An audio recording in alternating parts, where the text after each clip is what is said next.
ሰላም ጤና ይስጥልን ውድ አድማጭ ተመልካቾቻችን፣ በመከታተል ላይ የምትገኙ ጃኖ ቅማንት ሚዲያ ነው። በወቅታዊ ጉዳይ የተለያዩ መረጃዎችን ወደ እናንተ የምናደርስበት ሰዓት ላይ እንገኛለን። በዛሬው ወቅታዊ ጉዳያችን አጠቃላይ በቅማንት ቀጠና ያሉ ጉዳዮችን እናነሳለን። ከዛ በመቀጠልም የትላንትናውን የሰልፍ ይዘት በተመለከተ የተለያዩ ጉዳዮችን የምናነሳ ይሆናል። በድጋሚ አብራችሁ እንድትቆዩ የአክብሮት ግብዣችን ነው። ይዘንድር እንኳን ደህና መጣ እያልኩ እንግዲህ ዛሬ በወቅታዊ ጉዳይ በተለይ መቃ አካባቢ ያሉ አዲስ ነገሮች ካሉ እነሱን ብናነሳ የተሻለ ይሆናል በመጀመሪያ ማለት ነው። ከዛ በመቀጠል እንግዲህ የትላንትናውን ሰልፍ አጠቃላይ ይዘቱን በተለይ ደግሞ ጭልጋ አካባቢ ከሌላው ከክልሉ የተለየ ጉዳይ ስለነበረ እሱን በስፋት የምናነሳ ይሆናል ማለት ነው። መቃ አካባቢ ምን አለ፣ በሌሎችም የቅማንት አካባቢዎች ምን አለ የሚለውን መጀመሪያ ለተመልካቾቻችን ብታደርስ መልካም። እንግዲህ በወቅታዊ ጉዳይ መቃ አካባቢ እንዲሁ ጭልጋ እንዲሁም በጎንደር ከተማ ስር ያሉ የገጠር ቀበሌዎች ያለ ወቅታዊ ጉዳይ አለ። እሱን እናቀርባለሁ። እንግዲህ መቃ ያው በባለፈው በተደጋጋሚ ስንዘግበው ስለነበረ የተፈጠረው ችግር እስቲል አሁንም በቀላሉ እንትን ማለት አልቻለም። ህብረተሰቡ ግማሽ ወጣለ፣ ግማሽ እዛ ያለ ለማረጋጋት እየተሞከረ ነው። መከላከያ እዛ እንዳለ ነው የምናውቀው። አሁን ግን ስልክ ሙሉ በሙሉ ኔትወርክ አይሰራም። ዛሬ ማግኘት አልቻለም። ምን ሁኔታ እንዳለ በምን ሁኔታ እንዳሉ የሚያስረዳ ነገር የለም። እንግዲህ አንዳንዴ ሆን ተብሎ እንዲህ እንደሚደረግ ነው እየተነገሩ ያሉት። ምክንያቱም በሁለት መንገድ ነው። አንደኛ ጥቃት ለማድረግ ወይም የፈለጉትን እርምጃ እየወሰዱ እንዳይታወቅባቸው ለማድረግ ነው። ሁለተኛው ደግሞ በባለፈው የተደረገው የተዛባ ዘገባ የአንድ ሳይድ ዘገባ ብዙ ቅሬታዎች ስለቀረቡ የተለያዩ ሚዲያዎች በዛኛውም በኩል ያለውንም እንዘግባለን፣ ቅማንቶች መሬት ያሉ ቅማንቶችንም እንጠይቃለን የሚል እንትን ተነሳሽነት ስላለ ያን መረጃ እንዳይወጣ እውነተኛው መረጃ ማለት ነው። እንግዲህ ባለፈው ሌላም ሴራ እንዳለ እየተነገረ ነው። ማዳበሪያ ጭኖ ሄደ የተባለው መኪና ማዳበሪያውን ለመዝረፍ ነበረ ያ ሴራም የተሰራው ይባላል። በግርግር ተደርጎ ማዳበሪያው የሆነ ቦታ እንዳይደርስ ለመሸጥም ነው የሚባል ነገር አለ። ሌሎች መረጃዎችም አሉ። ዞሮ ዞሮ የሰሩትን ወንጀል ለመደበቅ ነው። ቅማንቶች እዛ ተጨፍጭፈዋል። በግፍ ነው የተጨፈጨፉት። ንጹሃን ያልታጠቁት ዜጎች እዛ ቆስለኛ አስከሬን ሲያነሱ የነበሩ በኋላ መልሰው የጨፈጨፏቸው ማለት ነው። ኢቭን የንጹሃን ቤት ራሱ በሞርተር በምን የደበደቡበት ሁኔታ አለና እሱ እንዳይታወቅ ለማድረግ ሆን ተብሎ የመቃን መረጃ ለመደበቅ ነው እንደዛ የተደረገ ያለው ተብሏል። ዞሮ ዞሮ ማህበረሰቡ በመብራት ጦት በስልክ ጦት ችግር ውስጥ ወድቋል። ባለፈው እንግዲህ ጭልጋ አካባቢ መብራት ይሄ ስልክ ማታ ማታ ምሽት 2 ሰዓት ያጠፋሉ፣ ቀን 4 ሰዓት ነው የሚለቁት የሚል ነገር ተናግረዋል። በዛ ደግሞ ይሄ በአካባቢ ያለ ጽንፈኛ ታጣቂ እየመጣ ጥቃት የሚያደርስበት ሁኔታ እንደነበረ እናውቃለን። ከዚህ ጋር ተያይዘው ብዙ ችግሮች አሉ። አሁን እዛው መተማ ወረዳ የወረዳው ካድሪ እነ ግዛት ሰርጸ የሚባሉ ሰዎች በተደጋጋሚ ህብረተሰቡን እያጨናነቁ ነው። ትጥቃችሁን ወታደሩ ትጥቁ መፍታት አለበት፣ የተወሰደ ምናምን መመለስ አለበት፣ እጅ መስጠት አለበት እያሉ ያጨናንቃሉ። በዛ ላይ ሽማግሌ አስርም ምንም ሽማግሌ እያደራጁ ስልክ እየደወሉ ይበጠብጧቸዋል። ልጆቹን ፍራስትሬት ለማድረግ ምናምን የሚሞከር ነገር እንዳለ ሰምቻለሁ። ልጆቹ በዛ ደረጃ ምንም ያሉት ነገር የለም። ዝሮ ዝሮ ግን ምንድነው እንዲህ ካላደረጋችሁ እንበላችኋለን፣ እንቆረጭማችኋለን፣ ህዝቡን እንጨፈጭፋለን ምናምን የሚለው ማስፈራሪያ አሁንም እንደቀጠለ ነው። ህብረተሰቡ ከዚህ ሽምግልና ምናምን የሚባል ኋላ ቀርና ጎታች ስራ ቢወጡ ማለት ነው። ይሄ የነፃነት ትግል ነው። ከነፃነት ትግል ጋር የሚሄድ ሽምግልና የለም። ሽምግልና ሌላ ነው። ሽምግልና ቤተሰብ ሲጣላ እሱን ለማስታረቅ ወይም ቤተ ዘመድ ሲጣላ እንዲሁም በእርሻ በምን የተጣላን ሰው ለማስታረቅ ነው። ይሄ የማንነት ጥያቄ ነው። ከማንነት ትግል ጋር የተያዘ ጉዳይ ነው። ስለዚህ በሽምግልና የሚባል ነገር ስራ መሰራት የለበትም በፍጹም ማለት ነው። እና እንዲህ ከማድረግ ቢቆሙ የምትሰሙ ሰዎችም ለማይሰሙት ይህን ብትነግሯቸው ጥሩ ነው። እንዲህ አይነት ነገር ቢቆም ማለት ነው። በሽምግልና የሚባል ነገር የለም። ወዶ ፈቅዶ መጥቶ ጨፍጭፏል። በቃ ከጨፈጨፈ በኋላ መልስ ተመልሶለታል። ይሄን ምንድን ነው የሚለው? በቃ ስገል ዝም ብለህ ተገደል፣ አይ ደግሞ ከመታኝ የወሰድክብኝን መልስ፣ ትጥቅህን ማውርድ፣ በቃ እጅ መስጠት አለብህ፣ አለበለዚያ ታምራዊ ሆኜ እመጣብሃለሁ፣ መንፈስ ሆኜ እመጣብሃለሁ የሚለው ነገር አይሰራም። ትክክል ስላልሆነ ማለት ነው። አብረው ከነዚህ ልጆች ጋር ሲሰሩ እንደነበሩ እናውቃለን። ይሄ ትክክል አይደለም። ልጆቹም የተደራጀ የራሳቸው የሆነ ድርጅት የሆነ ነገር እንደሌላቸው ባለፈውም አቅርበነዋል። ወጣቶች ተደራጅተው እርስ በርሳቸው በአንድ ላይ ሆነው ተጋግዞ አካባቢያቸውን ከመጠበቅ ያለፈ ሌላ ይሄ እክል የሚባል ድርጅት እንኳን የላቸውም ልጆቹ ማለት ነው። ፍራስትሬት ለማድረግ ብለው ነው የሚሞክሩት ልጆቹ። በእርግጥ በዛ ደረጃ የሚሆኑ አይመስለኝም። ይሄ ነው በእንትን ያለ መቃ አካባቢ ያለ የኔትወርክ ጉዳይ ዝግ ስለሆነ የበለጠ መረጃ ማግኘት አልቻለም። ሁለተኛው ግንትና በሆና ነው። እንግዲህ የመቃውን ተከትሎ ግንትና በሆና አካባቢ የነበረ የታጣቂ ግልገል ፋኖ ማለት ነው። እዛ አካባቢ ተመድቦ ነበር፣ ግንት አካባቢ ማለት ነው። እሱ እንዲለቅ ተደርጓል። አሁን ጥሎቷል ማለት ነው። ለምን? ከመቃው እንትና አንጻር እዛ ችግር ስለተፈጠረ እዚህም ችግር ይፈጠራል አይነት ነገር ነው። እንግዲህ ግንት ኬላ ስለነበረ በባለፈው የቅማንት ታጣቂዎች እዛ ሆነው ኬላ ጥለው ግብር ይሄ ምንድነው ቀረጥ ያስከፍላሉ። ስለዚህ እሱ እንዳይከፈል በሚል እዛ ነው ተቀምጦ የነበረው ማለት ነው። አሁን በዛ መቃ ላይ የተፈጠረው ችግር ሲመጣ ላይም እንደሚፈጠር ያውቃሉ። በሌላ መንገድ ደግሞ አይምባ አካባቢ የነበረ ፋኖ አሁን ኬላ ጥሎ ቀረጥ መቀረጥ ጀምሯል። ባለፈው መኪና ካቃጠለ በኋላ ቀረጥ መቅረጥ ጀምሯል። ስለዚህ የእኛ ልጆችም ወይም እነዚህ ቅማንቶቹ ወጣቶች በአካባቢ የሚንቀሳቀሱ ታጥቀው ግንትም በሆነ አካባቢም ጓንግ ማለት ነው ቀረጥ እንቀርጣለን የሚል እንትን ስላላቸው ወደ መካረር እየመጣ ነው። ስለዚህ ሌላ ልክ እንደ ባለፈው አይነት ችግር እንዳይፈጠር በሚል እንዲወጡ የሚል ነገር አለ። እንግዲህ የበሆናው መልቀቁን አላወቅኩም። ግንት ግን ለቀዋል። ኦልሬዲ የበሆናው ተነግሯል እንዲለቅ፣ መልቀቁ ግን ለቋል የሚል አልነገሩንም። ቢ ለቆ ሊሆን ይችላል። በዚህ መንገድ ነው ያለው፣ በዛ አካባቢ ያለው። ሌላው ድባ ደፈጫ ነው። ድባ ነው የሚባል አሁን ሁለት ነው እንግዲህ። ድሮ ድባ ቀበሌ ነው፣ በኋላ ደፈጫ። ሁለቱን ለመጨፍለቅ ያደረጉት ነገር ነው። ድባ ትላንት ምሽት ይመስለኛል ሌሊት ፋኖ የሚባል ሌባ ቡድን በዛ ገብቶ ገበሬዎችን ጥቃት ፈጽሞባቸዋል። መሳሪያ ያላቸውን ገበሬዎች አፍኖ መሳሪያ ለመቀማት ነበረ። የተወሰኑ ተታክሶ እንትን ብሏል።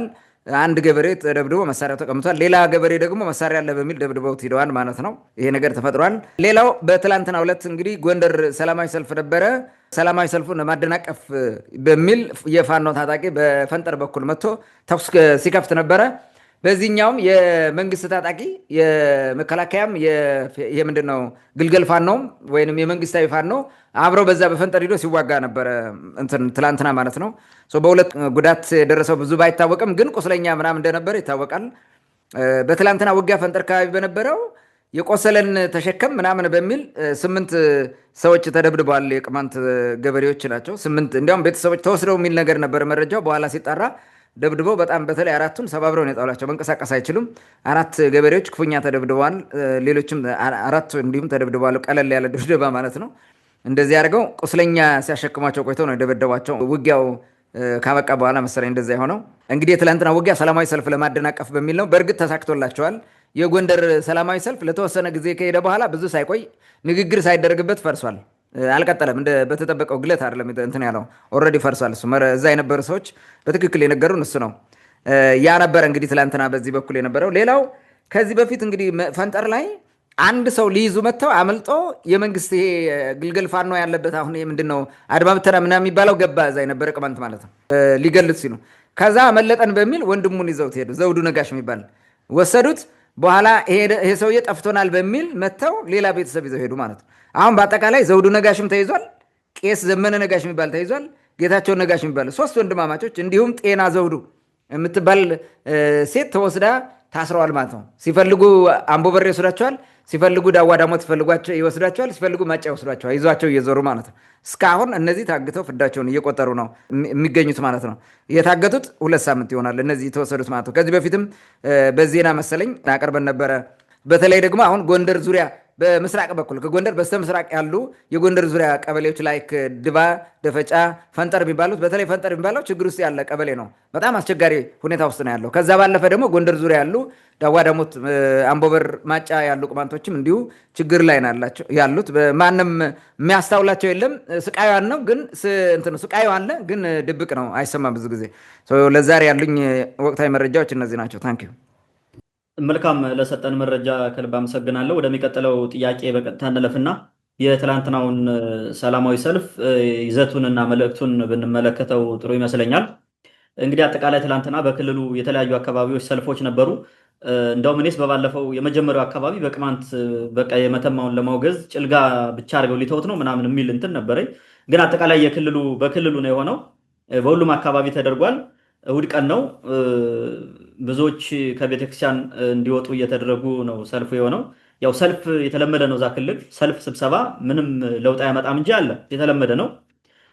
እንደውም አንዳንድ ሰዎች ክርስትና ሊያስነሱ የነበሩ አራሶች መንገድ ላይ ተመልሰው ክርስትናውን ሳያስነሱ ወደ ሰልፉ ሄዱ ላይ ያሉ ይቀልዱ ነበረ። አይሆንም ማለት አይቻልም፣ ሊሆን ይችላል። እንደውም ቤተክርስቲያን ትእዛዝ ተሰጥቷቸው ከላይ ወርዶ ከንትን ቅዳሴ በቃ በሌሊት ገብተው ተሎ ጨርሰው አብዛኛው ከአንድ ሰዓት በፊት ነው ቤተክርስቲያኑ ዘግቶ ወደ ሰልፍ የወጣው። እንግዲህ ሰላማዊ ሰልፍ መልካም ነገር ነው፣ ምንም ችግር የለውም ለሰላም ከሆነ። በትላንትናው አይነት ወጥ የሆነ እንትን ከሆነ ግን እሱ ልክ ነው ብዬም አላስብም። ምናልባት መፈክሮችን አይታቸው ከሆነ በኋላ ለየት ያለውን ጭልጋ አካባቢ የነበረው እናነሳዋለን። አጠቃላይ ስለምናነሳው ወጥ ነው፣ የሰላማዊ ሰልፉ መፈክር በሙሉ ወጥ ነው። ስለዚህ ወጥ ሆነ ማለት እያንዳንዱ ማህበረሰብ ከወጣበት አካባቢ ያለውን ችግር ማንሳት አይችልም ማለት ነው። ለምሳሌ ጎንደር አካባቢ ያለ ችግር ከወሎ ጋር ምናልባት የተለያየ ከሆነ የራስህን አካባቢ ችግር አትጠቅስም ማለት የመጣልህን ነው የምትጮኸው ማለት ነው። እና እሱ ነገር አለ። ግን ጠቅለል ባለ አኳኋን ምናልባት የምታነሳው ነገር ይኖራል ብዬ አስባለሁ። ይዘቱና መልእክቱ ምን ይመስላል የሚለውን ወደ አንተ ልምጣ። ያ እንግዲህ የትላንትናው ሰልፍ በክልል ደረጃ የተደራጀ ወይም ታስቦበት የተደረገ ነው። ሞር እንግዲህ አብዛኛው ታርጌት የሚያደርገው የወልቃይትና ወያኔን ሻዕቢያንና ወያኔን የሚመለከት ይመስለኛል። ምናልባትም ፋኖ እዛ ገብቷል የሚልም ይመስለኛል። ዞሮ ዞሮ ከመቃው ጋር አጋጣሚ የተገጣጠመ ነው፣ ግጥጥሞች ነው። ሰልፎቹ እንዳልከው መያዝ ያለባቸው መፈክሮች በክልል ደረጃ ማዕከል ሆኖ የወጡ ይመስለኛል አብዛኛዎቹ። ምክንያቱም የተወሰኑ የወረዳ ሰልፎችን ለማዳመጥ በድምፅም በምስልም ወይም በፎቶ ይዘውት የወጡት መፈክር እንግዲህ ለማየት እንደሞከርኩት ለአብዛኛው ወረዳዎቹ የተለያዩ ወረዳዎቹ ተመሳሳይ እንደሆነ መገንዘብ ችያለሁ ማለት ነው። እንግዲህ እስኪ በተለይ ላይ አርማጭሆና ትክል ድንጋይ ማለት ጭልጋ አካባቢ የተደረጉ ሰልፎችን እና መፈክሮችን በተለይ እዛ የተደረገው መልእክት ምንድን ነው የተላለፈው መፈክሩ ምንድን ነው የሚለውን ነገር እሱም ብናነሳው ጥሩ ነው ብዬ አስባለሁ። ከላይ አርማጭሆ የጭልጋው ለየት የሚያደርገው 3 አካላትን የተሰለፉበት የሶስት አካላት ማለት ነው። አንደኛው አይከል ከተማ ራስን ችሎ ነው። እሱ በአንድ ጎን የአይከል ከተማ ተብሎ ነው የተሰለፈው። ሁለተኛው እንትና ማን ነው አዛናው አደባ የሚመሩት እንትን ደግሞ አለ የወረዳው የጭልጋ ወረዳ የሚባለው የቅማንት ወረዳ ማለት ነው። ሌላው ደግሞ ይሄ የእንትኑ የጨረቃው ጭልጋ አለ። የጨረቃው ጭልጋ ከጫንድባም ከምንም ተለቃቅቦ የመጣ ጭልጋ ቁጥር ምናምን ብለው የሰጡት ማለት ነው። ወይም ነባሩ ጭልጋ ይሉታል። መቼም እነሱ ለመተናኮል ማያረጉት የለም። ነባሩ ጭልጋ ብለው የሰጡት እሱ ደግሞ ከቀበሌ ከገጠር ምናምን አሰልፈው አምጥተዋል ሰው ማለት ነው። በመኪናም በምንም እየጫነ አይከል ላይ እንዲሰለፍ አድርጓል። ስለዚህ አይከል ላይ የምታያቸው ሰልፎች የአማራ ሰልፍ አለ በዚህ በኩል፣ የቅማንት ሰልፍ አለ በዚህ በኩል ማለት ነው። ምን ማለት ነው? የቅማንት ወረዳ የሆኑ አይከልና የጭልጋ የሚባለው የቅማንት አለ እዛ ጋር ካድሪው በዚህ ደረጃ ነው። አንድ አይነት ቢሆንም የሆነ ነገር ሊመጡት እንትን ትላለ። እንግዲህ አይከል ከተማ ላይ ወይንም ጭልጋ እዛው የትም ሶስቱም ያደረጉት እንትን ሰልፍ በምስል ተቀርጾ እንዳየኸው አብዛኛው የጫንድባው ቡድን ማለት ነው የጨረቃው ጭልጋ ወረዳ ወንትናን ማይካድራ ላይ የተደረገውን አንረሳውም። የማይካድራው እንትን እኛ ለሰላም ብለን ነው እንጂ የተጨፈጨፍ ነው የሚለው የነሱ ነው። እዛ ያለው የቅማንት ቡድን አለ። የቅማንቱ እዛ ያለው ጽንፈኛ ቅማንት ምናምን እያለ የጻፈው ነው። በጣም የሚገርመው ማለት ነው። የና አዛናው አደባ ቡድን ይሄ ነው የመፈክሩን ጃኖ ቅማንት ሚዲያ ላይ ትላንት የሰቀል ነው ማለት ነው። በኋላ ያንን አስተካክለዋል። በነገራችን ላይ ከፊት የነበረው ሰውዬ እንዳይታይ ሰውዬውን አጥፍተው እንደገና ኤዲት አድርገው ሰቅለውታል። ዝሮ ትላንት እኛ ፔጅ ላይ የተሰቀለው እሱ ነው እንትኑ ማለት ነው። ዝሮ እስኪ እንትኑን እናንሳ። በትላንትና ሁለት የነበረው ጭልጋ ላይ የተሰሙ ሰልፎችን ላንሳቸው ሁሉንም እና በኋላ እነዚህን መርጠን ትንታኔ እንሰጣቸዋለን የተወሰነ ነገር ማለት ነው። የቅማንት ጽንፈኛ ቡድን መንግስት ያቀረበለትን የሰላም ጥሪ ተቀብሎ በሰላም ወደ ማህበረሰቡ እንዲቀላቀል ይላል። እንግዲህ ወረዳ ካድሪው ነው ወደ ህዝቡ ጋር አልተቀላቀለው። የከተማ እንትን መስመር ብቻ ይዘው እየተንቀሳቀሰ ያለ ነው ወይስ ታጣቂ የሚሉት እነሱ ነው? አሁን እንግዲህ ታጣቂ የሚሉት እነሱ ጽንፈኛ ቡድን የሚሉት ማን እንደሆነ ባይገባኝም ማለት ነው። ለመብታቸው የሚታገሉ ልጆቹ ከሆነ እነሱ ከህብረተሰቡ ጋር ነው ያሉት። ምን ህብረተሰቡ ጋር የሚኖሩት አብረው ነው። ቀንም ሌትም እየተንቀሳቀሱ ነው የሚኖሩት። ወይ እነሱ አስታጥቃ ያወጡትን ካራ ቡድን ከሆነ ሜይ ቢ እስኪ በኋላ እናየዋለን። ይሄን በነገራችን ላይ እንደዛ ሊሆን ይችላል። ዝሮ አንደኛው ይሄ ነው የሚለው መፈክሩ እንዲወጣ ብለው ካየኋቸው መፈክሮች ማለት ነው። ሌላው መንግስት በተደጋጋሚ የሚያደርገውን የሰላም ጥሪ እንደግፋለን ይላል። ኦኬ። ሌላ ደግሞ ጭልጋ ላይ ያለ ነው እንግዲህ ተመሳሳይ ቢሆንም በራሳቸው እንትን ሞዲፋይ እያደረጉ ሄዷል። አሁን ይሄ የቅማንት ጽንፈኛ ቡድን የሚል ከክልል ተሰጥቷቸው አይደለም፣ ራሳቸው ነው በራሳቸው ፈጠራ ጌቶቻቸውን ለማስደሰት የዛር ጌታውን እንትን ለማድረግ የከደሙት እንደሆነ ያው ተደጋጋሚ ስናነሳው ስለነበረ ሌላም ከዚህ ጋር ይያዛል። ክልላችን የሰላምና የልማት ማዕከል ለማድረግ ሁላችንም ለሰላም ዘብ እንቆማለን የሚል ይሄ ከሁለቱም ቦታ ነው የምታገኘው። የሀገር መከላከያ ሰራዊት የቅማንትን ጽንፈኛ ቡድን ህግ ሊያስከብርልን ይገባል። እቺ የናዛናውና የናበራ መፈክር ናች። ከላይ ቁጥር 1 ከላይ የነሳውልና የኛው ማለት ነው። ሌላው ሀገርን ለማጽናት እና ለማበልጸግ ከመንግስታችን ጎን እንሰለፋለን። ይሄ በክልል ደረጃ የመጣ እንትን ነው። ሌላ ደግሞ ጭልጋ ጽንፈኛው ኃይል በንጹሃን ላይ የሚያደርገውን ግድያ ማገትና ማፈናቀል ሊቆም ይገባል የሚል ነው። ይሄም በክልል ደረጃ የተሰጣቸው መፈክር ነው። ጭልጋም ላይ ይሄ ጭልጋ ላይ ነው፣ ግን ለአርማጭሆም አለ። ሌላው የአማራ ክልል ህዝብ ጥያቄዎችን ለማደናቀፍ ከታሪካዊ ጠላቶቻችን ጋር የሚሰሩ ኃይሎችን እናወግዛለን ይላል። እንግዲህ የአማራ ክልል ህዝቦች ጥያቄዎችን ነው የሚለው። የአማራ ክልል ህዝብ ጥያቄዎችን ነው ተደጋጋሚ። ይሄ ጭልጋ ላይ ባለፈው ያነሳ ነው። በዚህ ጥያቄ ነው ሲናጠሱ የነበሩት ማለት ነው። እንዲህ የቅማንት ህዝብ ጥያቄ ማለት የሚል ተነስቶ የለም የአማራ ጥያቄ ነው የሚባለው። በቃ የአማራ ክልል ጥያቄዎችን አለ። እንግዲህ ይህንን በኋላ ይሄ ለጥለን ይሄንን እናየዋለን ለብቻ ማለት ነው። ለምን እንደዛ እንዳሉት ማየት ያስፈልገዋል። ሌላ ለሰላም ብለን እንጂ የማይካድራ ላይ የደረሰብንን ጭፍጨፋ አንረሳው የሚል አለ። ይሄ እንግዲህ የጫንድባው ይዞት የመጣው ነው። ባለፈውም ትንታኔ ሰጥተናል። የማይካድራን እንትን አድርገው እንዴት እንደሚያደርጉ እንግዲህ ለአርማጭሆ ላይ የቀረቡ መፈክሮችን እንዲሁ ዝም ብዬ ላንሳቸው እንደጻፉት በዋናነት በድምፅ ተቀርጸው የሰማናቸውን የተለጠፉትንም ማለት ነው። ከታሪካዊ ጠላቶቻችን ጋር የተሰለፉ ጠላቶቻችን ይላል። እንግዲህ እነዚህ ተላላኪዎች ለማለት ነው። በጽኑ እናወግዛለን ይላል። ኦኬ። ሌላው መንግስት ህግ በማስከበር የዜጎችን ሰላምና ደህንነት ሊጠብቅ ይገባል ይላል።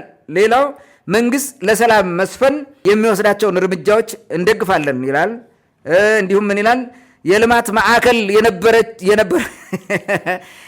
ማዕከል የነበረውን ክልላችን የጦርነት ቀጠና ለማድረግ የሚሰራው ስራ የባንዳነትና ጽንፈኝነት ጥግ ነው ይላል። ይሄ ለአርማጭሆ ነው የሚሰማው።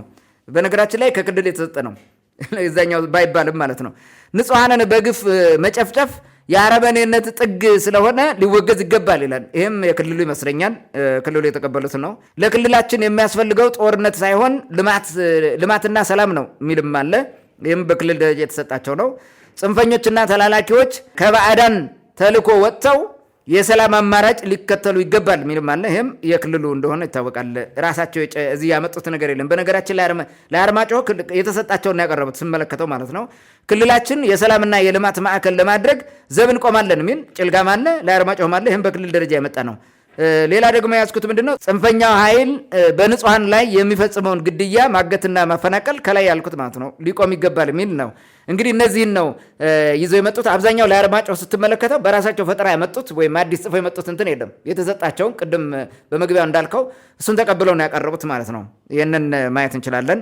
ከዚህ አንጻር ምን ማለት እንችላለን? እስኪ አሁን እንትኑ ጥቅል አስተያየት ምን እናድርግ? አሁን ባየናቸው አጠቃላይ እንትኖቹ የተላለፉ መልእክቶች ወይም መፎክሮች ላይ ጥቅል ሀሳብ ወይም አጠቃላይ ስለ ሰልፉ ጥቅል ሀሳብ ማንሳት እንችላለን። የተወሰኑ ነጥቦች ላንሳ። አንደኛ ሰልፉ ወያኔ ወልቃይትን ሊወስድብን ነው፣ ጦርነት ሊከፍት ነው ከሻዕቢያ ጋር ስለሆነም ይህንን ድርጊቱን በህዝብ ተቃውሞ ማሳየት አለብን፣ መቃወማችን ማሳየት አለብን የሚል ነገር ነው። ያንን በተመለከተ ህዝቡ ተቃውሟል፣ እየተቃወመ እንደሆነ ህዝባዊ ማዕበል ሊነሳ ይችላል የሚል መልእክት ለማስተላለፍ የተደረገ መሰለኝ ታስቦበት፣ የኔ ግምት ነው ይሄ ይመስላል። አጠቃላይ እንደዛ ስለሆነ ማለት ነው። ሁለተኛው ነገር እዚህ ጋር የሚታየው ምንድነው? በየወረዳው ለተደረጉ ድጋፎች ወይም የድጋፍ ሰልፎች የተጠራው በመንግስት ነው። የአማራ ክልል መንግስት የጠራው ነው።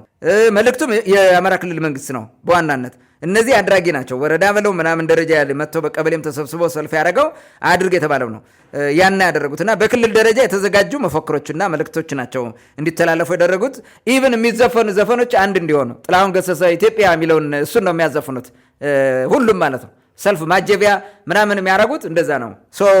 እንደ ጭልጋ ካድሬዎች አይነት ተላላኪዎች ደግሞ ጽንፈኛው ቅማንት የሚል ነገር ጨምረውበታል። መከላከያው ጽንፈኛው ቅማንትን ይምታልን ምናምን የሚል ነገር ጨምረውበታል። ይሄ በጣም ከተላላኪም ያለፈ ተላላኪነት ነው። መጀመሪያ ሰልፍ ውጡ ሲባል ተቀብለ ማውጣቱ አንድ ተላላኪ ነው፣ ተላላኪነት ነው። የተሰጠውን መልእክት ትቶ በተጨማሪ ሌላ መልእክት ጨምሮ መምጣት ደግሞ ሌላ የበለጠ እጅግ ዳብል የሆነ ተላላኪነት ነው። በጣም አሽቋላጭነት ማለት ነው። ይህንን ያሽቋለጡበት ነገር ስንመለከተው ደግሞ በጣም የሚገርም ነው። ሁለተኛው ነጥብ ነው። ሌላ ነጥብ በሁሉም ሰልፎች አህዳዊነትን እንጂ ህብረ ብሔር አንድነትን የሚሰብኩ ነገሮች አልታዩም። ምንም ነገር የለም። የህዝቦች ጥያቄ አይነሳም። የብሔር ብሔረሰቦች ጉዳይ አይነሳም። የቅማንት ጥያቄ ጉዳይ አይነሳም። ለምን ይሄ እዚህ ያደረሰን ምን እንደሆነ ራሱ አይነሳም። ዝም ብለህ ሸፍነ መጮህ ነው፣ መሸፋፈን ነው። ብልጽግና ትልቁ በሽታው እንደዛ ነው። የሰራቸውን ነገሮች ትተህ አዲስ በቃ እያመጣ ማለት ነው። ይሄ ደግሞ ማደንቆር ይባላል። ህብረተሰቡን አደንቆረህ መግዛት ማለት ይሄ ነው። ያለፈውን ያደረግከውን አንተ የፈጠርከውን ወንጀል ሁሉ አንተ ዛሬ ለተፈጠረ ነገር እንትን ታደርገዋለህ። ለፋኖ ምኑ እየሰጠ ታደርገዋለህ።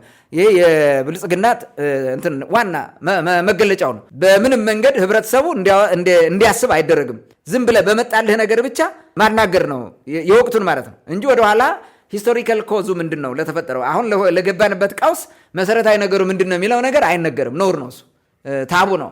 ዝም ብለን እንድናልፍ እያደረጉት ይሄዳሉ። እና ከዛ አንጻር ነው ብልጽግና ይሄ ሁሉ ችግር ውስጥ ያስገባው። አህዳዊ የሆነ መንግስት ነው የምመሰርተው እና እኔ ኢትዮጵያን ከዳር እስከ ዳር በጡንቻ ቆርጬ ፈልጬ እገዛለሁ የሚል እሳቤ ስለነበረው ነው። ብሔር ብሔረሰብና ህዝብ የሚለውን ነገር ለማስጣል ህዝቦች ማጋጨት አለበት በየቦታው ማለት እሱ እየገደለ ኦሮሞና አማራ ተጋደለ፣ እሱ እየገደለ ቅማንትና አማራ ተገደለ፣ እሱ እየገደለ ትግሬና አማራ ተገደለ። እንደዚህ በህዝብ ነው የሚያላከኩት ራሳቸው እየገደሉ ማለት ነው። ይሄ በቃ የቆየ ባህሪያቸው ነው። ነገድም ይሄን ነው ሲያደርጉ የነበሩት። አሁንም የሚደረገው እንደዛ ነው። ይሄንን እንዲነሳ አይፈልግም እና የአህዳዊነት የታየ የሆነ ነው። ኢትዮጵያ ይባላል እንጂ ኢትዮጵያን ያቆማት ህዝቦች እንደሆኑ አይነገርም። የህዝቦች መብት እስካልተከበረ ድረስ ኢትዮጵያ ተረጋግታ ልትቆም እንደማትችል እንኳን መናገር አይፈልጉም፣ አይወዱም ማለት ነው። ጭራሽ ይሄ አንዲት ቃል እንኳን ትንፍስ ብለው መናገር አይፈልጉም። የብሔር ብሔረሰቦች ጥያቄ ይመለስ የሚል ነገር እዚህ ውስጥ የለም። ዝም ብለህ የብልጽግና ጥያቄ ይመለስ ነው። የብልጽግና ጥያቄ ደግሞ አህዳዊነት ነው፣ ጨፍላቂነት ነው። እሱን ለማድረግ ነው የሚጥሩት ማለት ነው። ሌላው ደግሞ በሁሉም ሰልፎች የብልጽግና መንግስት የፈጠራቸውን ጥፋቶች ሁሉ ጠቅልለው በተለያዩ እንትኖች አካላት ሰጥቷቸዋል። ተላላኪዎቹ፣ ጽንፈኞቹ ምናምን የሚሏቸው ላይ አምጥተው ይደፈድፉታል ማለት ነው። አምጥተው ይደፈድፉታል። የቅማንት ጽንፈኛ ብትል የጭልጋ ጽንፈኛ ካድሪ የፈጠረውን ነው የቅማንት ጽንፈኛ እያለ የሚያወራው ማለት ነው። እሱ ሲገል ሲያስገድል ሲያስጨፈጭፍ የነበረ ጭልጋ በካምፕ ተቀምጦ ስንት ወጣቶችን እያሳረደ ሽንት ቤት ሁሉ ሲጥል የነበረ ነው ካድሪ። ይሄ ካድሪ ማለት ነው። ዛሬ ወደዛ ያላክካል። እርሱ ያደረገውን ነው። የትም ቦታ ብትሄድ መንግስት በህዝብ ላይ የፈጸመው ወንጀል በእነዚህ ሊያብሰው ይፈልጋል። ፋኖ የሚባለው ኃይል እኮ ያቋቋመው ይሄ መንግስት ነው። ሲደግፈው የነበረ ይሄ መንግስት ነው። ፋኖ እስከ ሶማሊያ ክልልም ልናዘምተው እንችላለን ያለ እኮ የብልጽግና መንግስት ነው። ግን ዛሬ ተመልሶ ይሄንን ሲያወግዝ ታየዋለህ። ለምን? አጌንስቱ ነው ስለመጣበት ማለት ነው። ዝሮ ምንድነው ብልጽግና ቅዱስ፣ ሌሎቹ እርኩስ እንዲጠሩ ተደርጓል። ህብረተሰቡ ደግሞ እንደዛ ብሎ እንዲረዳው ነው እያደረጉት ያሉት ማለት ነው። በመጨረሻ እዚህ ጋር ሌላ ጥቅል ሀሳብ ምንድነው ያለኝ በተደረጉት ሰልፎች ዛሬም ህዝቡ እንደ መኪና ጋሪ መጎተት እንጂ እንደ ህዝብ ማሰብ፣ መብቱን መጠየቅ፣ ማውጣት፣ ማንሰላሰል የሚባል ነገር የለውም። ተጽፎ የተሰጠውን መፈክር ይዞ ነው የሚወጣው። የሚያሳዝነው ማለት ነው። ህዝባዊ ሰልፍ ተደረገ ይላል። ህዝባዊ ሰልፍ ከተደረገ ሰልፉን ህዝቡ ነው ጽፎት መምጣት ያለበት። መፈክሩን ህዝቡ ነው ጽፎት መምጣት ያለበት። የሚያስተባብረውም ህዝቡ ነው። መንግስት መጠበቅ ነው ያለበት፣ ሰልፉን መጠበቅ ነው እንጂ ሰልፍ ማስተባበር ምናምን። ያ በጣም የገረመኝ ነገር በዚህ ዘመን በዘመነ ብልጽግና የሚባለው ዘመን ህዝብ በራሱ ጥያቄ ጠይቆ የሆነ አካል ፓርቲም ብለው የሆነ ቡድን የሆነ የህዝብ ችግር ያለባቸው ሰዎች ተሰባስበው ጥያቄ ጠይቀው ሰልፍ ወጥተው አይወቁም፣ አይፈቀድም፣ ነውር ነው። ብልጽግና እየጠራ ግን ሰልፍ ያስወጣል ሁልጊዜም ማለት ነው። ሰልፎቹ ሁሉ የመንግስት ናቸው። የሌላ አካል ሰልፍ ኑሮ አያውቅም። በዚህ ያለ ማለት መሰለፍ ያለበት ዛሬ የቅማንት ህዝብ ነበረ ዳር እስከ ዳር። ኮሚቴው ታስሮ እየተሰቃየበት እየተሳደደ እየተገደለ እየመጡ እየጨፈጨፉ የማይካድራ ዳግም ተፈጠረ እያሉ ይሄን ሁሉ ግፍ ሲፈጥሩ የቅማንት ህዝብ ዳር እስከ ዳር ወጥቶ በሰልፍ ይሄን ተቃውሞ መግለጽ ነበረበት። ይሄ አይደረግም። ብታረግ ትመታለበት ጥይት ማለት ነው። አሁን ያለው ህዝብ መብቱ ተቀምጦ እንደ እንስሳ ህዝብ እየተጎተተ የፈለገውን አድርግ ይባላል። እምቢ ቢል ይመታል። ጭልጋ ላይ እንደተደረገው ሌሎችን ቦታ እንደሚደረግ እርግጠኛ ነኝ። ለምን? ለምሳሌ አሁን ለአርማጭሆ ከቀረ የማሩ ኪዴ ደጋፊ ነህ ትባላለህ ብለህ ታወራለህ። ከዛ በኋላ ማንም አይቀርም። ቆምጫ አምባው መሰረተ ትምህርት አልወጣም ያለውን ሰው ትምህርት የማይማር ሰው ቡዳ ነው ብሎ አይነ ስውርም አሮጌውም ሁሉም ተሰብስበው እንደመጣው ማለት ነው። ቡዳ ላለመባል ልክ እንደዛ ነው። ጭልጋ ላይም የጽንፈኛው ደጋፊ ነው የምትባለው፣ ሌላም ፋኖ ነህ ማለት ነው። ካልወጣህ ተብሎ ነው እንደዛ የሚደረገው። ህብረተሰቡ ምን ማድረግ ይችላል? አሁን ምንም ማድረግ የለውም፣ አማራጭ የለውም። ስርዓት ፈርሷል። ስለዚህ ምንም ማድረግ ስለማይችል የመንግስትን ጥሪ ተቀብሎ ይደግፋል። ኦኬ፣ የመንግስት ጥሪ ለመልካም ነገር ከሆነ ኦኬ፣ ግን ምንም አይጠቀሙበትም። ለጊዜው እንደዛ አድርገውት ነው የሚያልፉት። አንተ የባለፈውን ታሪክ ተመልሰ እንዳታይ የሚያደርግህ ኃይል ዛሬም ከተሰለፈ በኋላ የዚህን ሰልፍ ጥቅም ነገ አያወራውም። ስለዚህ ሰልፍም አያናገርም። ኦልሬዲ አልፏል። በቃ ኦልሬዲ አጭሆ አሳይቶ አልፏል። ለምን ለጊዜው የሚሆን ብሬን ወሽድ ወይም የአእምሮ አጠባ ስራ መስራት ነው ብዬ ነው የማስበው። በአጠቃላይ ሰልፉ በዚህ መንገድ መታየት ይችላል። ታንክ መልካም። እንግዲህ በትላንትናው ሰልፍ ይዘትና መልእክት ላይ የሀሳቦችን ሰንዝራል። አመሰግናለሁ። ወደሚቀጥለው ጥያቄ እንለፍና አጠቃላይ በሰልፉ የተነሱ አንዳንድ መልእክቶችን ለይተን ማየት ያለብን ይመስለኛል ከነበረው አጠቃላይ ሁኔታ ላይ። እንግዲህ በተለይ ደግሞ ጭልጋ ላይ የተነሱት 3 ነጥቦች ቅድም አንስታችኋል። 2 ከቅማንት ጋር የተያያዘ፣ 1 የማይካድራ ጭፍጨፋ የሚል እንግዲህ እዛ ጋር እንደተባለው ያልተባሉ ማለት ከክልል ያልወረዱ ነገሮች ተነስተው አይተናል። በጥቅሉ ግን በሰልፉ ላይ የተነሱ አንዳንድ ጉዳዮች ማለት የተለዩትን ብቻ ለይተን ብናይ እንዴት ነው የምታያቸው? መልእክት የያዙት ነገር ጉዳይ እንዴት ነው የሚታየው ጉዳይ የሚለውም ወደ አንተ ልምጣ። መልካም። እንግዲህ በሰልፉ ከተነሱ አንዳንድ መልእክቶች መካከል የተወሰኑትን መርጠን እንዲህ እስኪ የተወሰኑትን መጀመሪያ የቅማንት ጽንፈኛ ቡድን መንግስት ያቀረበለትን የሰላም ጥሪ ተቀብሎ በሰላም ወደ ማህበረሰቡ እንዲቀላቀል እንጠይቃለን የሚለውን ብንመለከተው ጥሩ ነው። እንግዲህ ይሄ መፈክር በክልል ደረጃ በማዕከል የመጣ አይደለም። የአካባቢው ካድሪ እሱ እንደሚመቸው ወይም እንዲሆንለት የሚፈልገውን የቅማንት ትግል እንዲጠፋ እንዲደበዝዝና እንዲሁ እሱ እዛ እየመራ እንደፈለገ ከርሱን እየሞላ መቀጠል ለሚፈልገው ህብረተሰቡ ነፃነት እንዳያገኝ ቋንቋ ወጉን ባህሉን እንዳያሳድግ ስለሚፈልግ ጽንፈኛ በሚል ህብረተሰቡ ማስጨፍጨፍ ማሳቀቅ ይፈልጋል ማለት ነው። ከዚህ በፊትም በተደጋጋሚ አንስተናል። ካራ ቡድን የሚል አደራጅቶ ህብረተሰቡን እያሰቃየ መውጫ መግቢያ አሳጥቶታል። በዚህ ቡድን ምክንያት ማለት ነው። ይህን ሲያደርግ የቆየ አካል ዛሬ ጽንፈኛው ኃይል ምናምን ይላል እና ይሄ ከናበራ ለማየውና የነ አዛናው አደባ የባንዳነት መፈክር መሆኑን በግልጽ መመልከት እንችላለን ማለት ነው። ዋናው ካድሬዎቹ የቅማንት ካድሬዎቹ እዛ ያሉ ወዳደሮቹ ያነሱት ካድሬ ነው። እንትን ይሄ ጥያቄ ነው እንጂ የእንትኑ አይደለም፣ በማዕከል የመጣም አይደለም። ሲጀመር ህዝቡ ቅድም እንዳልኩት እንደ እንስሳ ነው አግተው የወሰዱት። እምቢ ቢሉ ይገደላል። ስለዚህ ያለው አማራጭ መሄድ ነው፣ መውጣት ነው። ሲዘፍኑ ያጨበጭባል ሲሉ ያጨበጭባሉ፣ መፈክር ሲያሰሙ የሆነ ሰው ይላል፣ በቃ አለቀ። ሌላ ምንም የምታደርገው ነገር የለም። እንደምታየው ብዙ ጊዜ ሰው ሰልፍ ሲወጣ ነጠላ ለብሶ ነው። አሁን በብልጽግና ዘመን ሰልፍ ነጠላ ነው የሚለበሰው። ተሸፋፍኖ ለብሶ ኩታ ለብሶ ምናምን ነው፣ ራሱን እየደበቀ ነው የሚመጣው።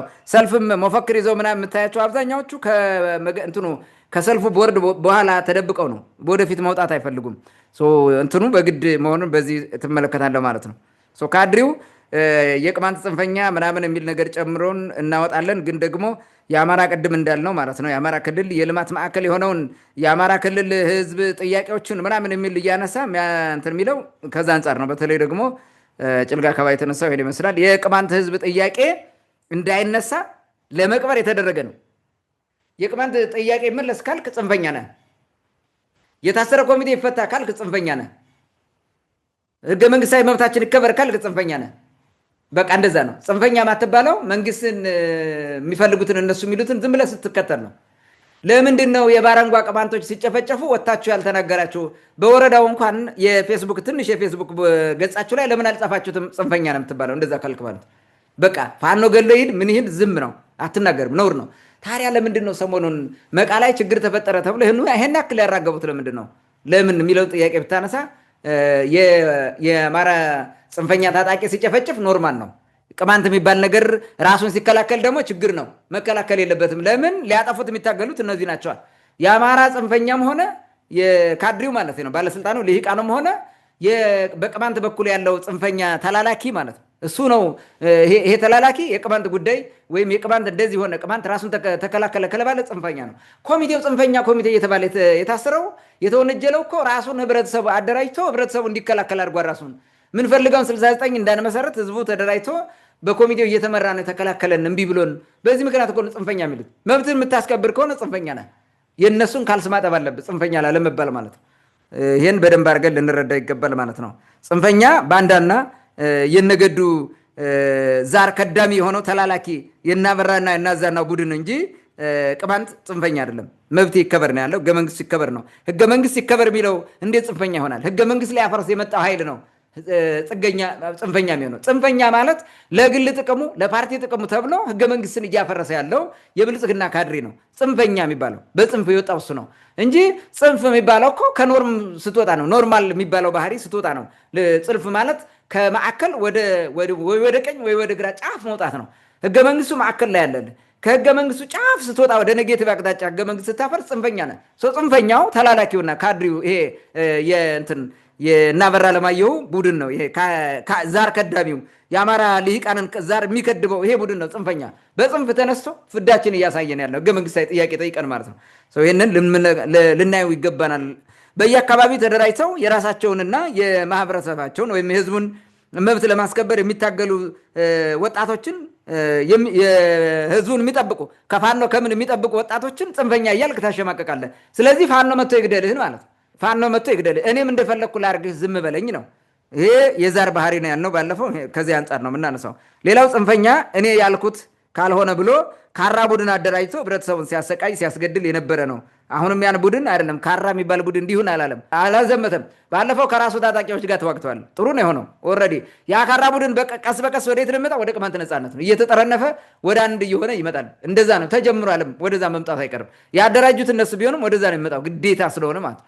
ዙረ ከህዝብ ስለማታልፍ ሰው ጽንፈኛ የሚባለው ራሳቸው ናቸው።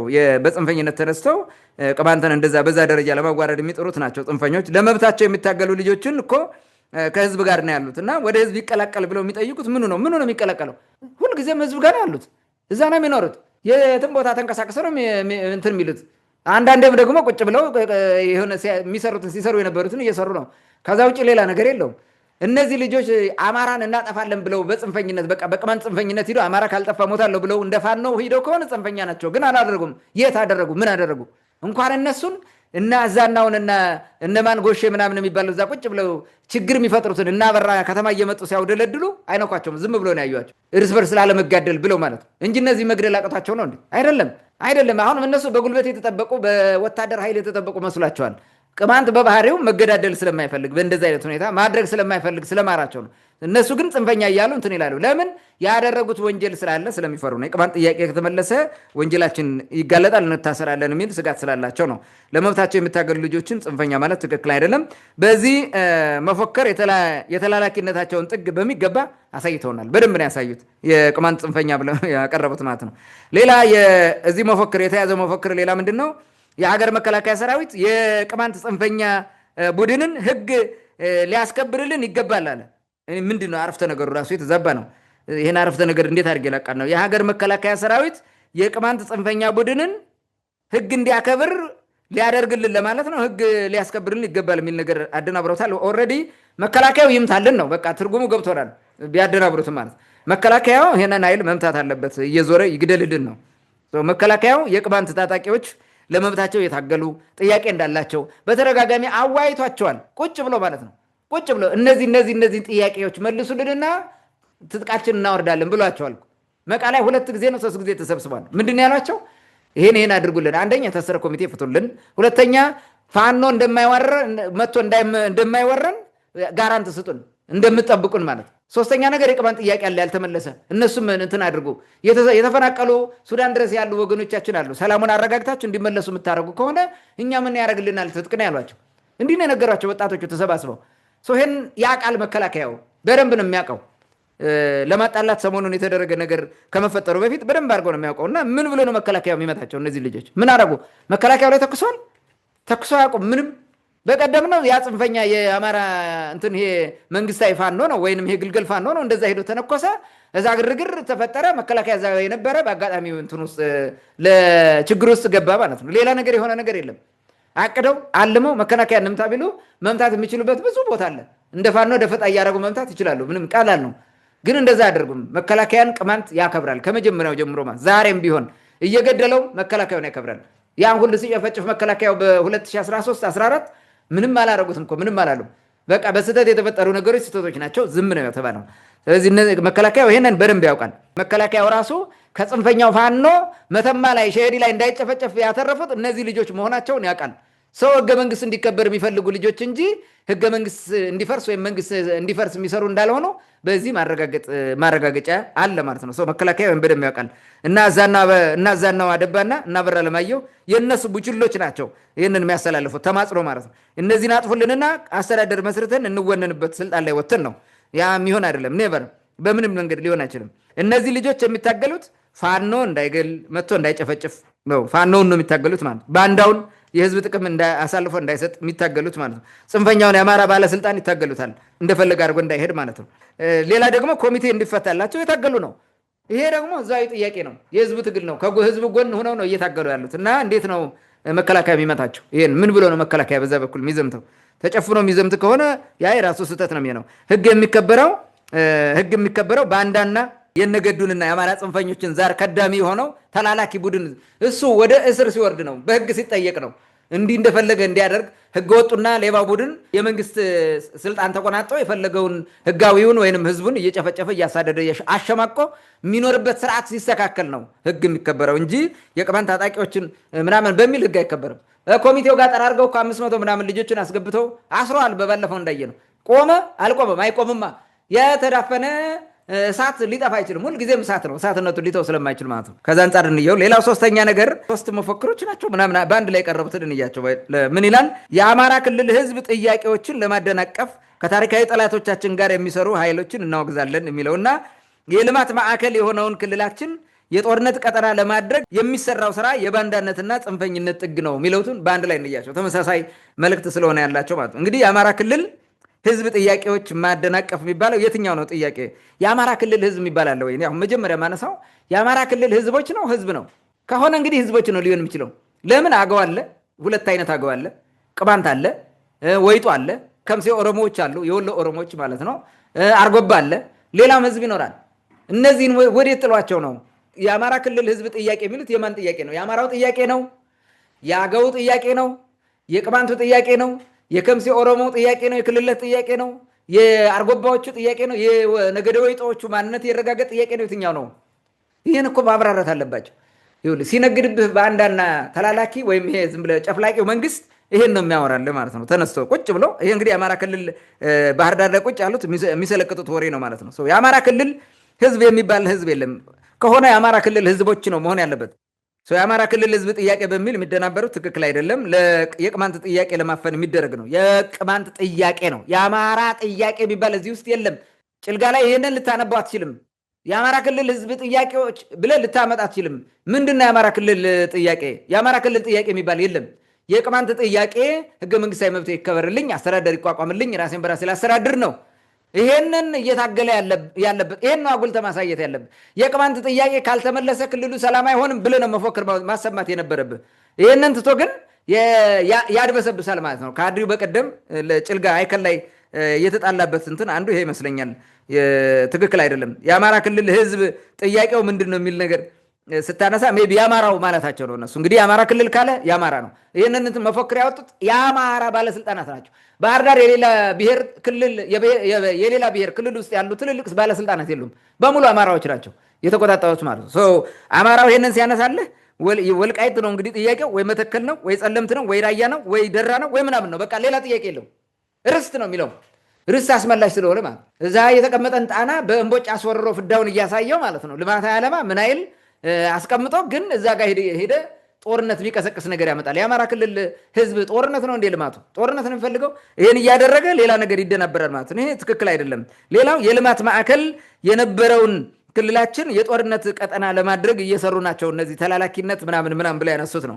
የአማራ ክልል የልማት ማዕከል ሆኖ ያውቃል? እስቲ የአማራ ክልል ከተመሰረተበት 1984 በአዋጅ ቁጥር 7 ከተመሰረተ ጊዜ ጀምሮ ያለውን 97 እናምጣው 1987 ህገ መንግስቱ ከጸደቀ በኋላ ማለት ነው። በአንቀጽ 47 መሰረት ክልል ተብሎ የአማራ ክልል ተብሎ ከተደራጀ በኋላ ምን ልማት አመጣ? ምን ተቀየረ? ይሄ እኮ መሰረታዊ ጥያቄ ነው ያለው። ምን መሰረታዊ የሆነ ለውጥ አምጥቷል? ይሄ ማለት ምን ማለት ነው? ህንፃ ሰራ ምናምን የሰራ ሳይሆን ምን ያክል የህብረተሰቡ የኑሮ ሁኔታ ተቀየረ? የገቢ ምንጩ በምን ያክል አደገ? የገበያ መረጋጋቱ ምን ያክል ነው?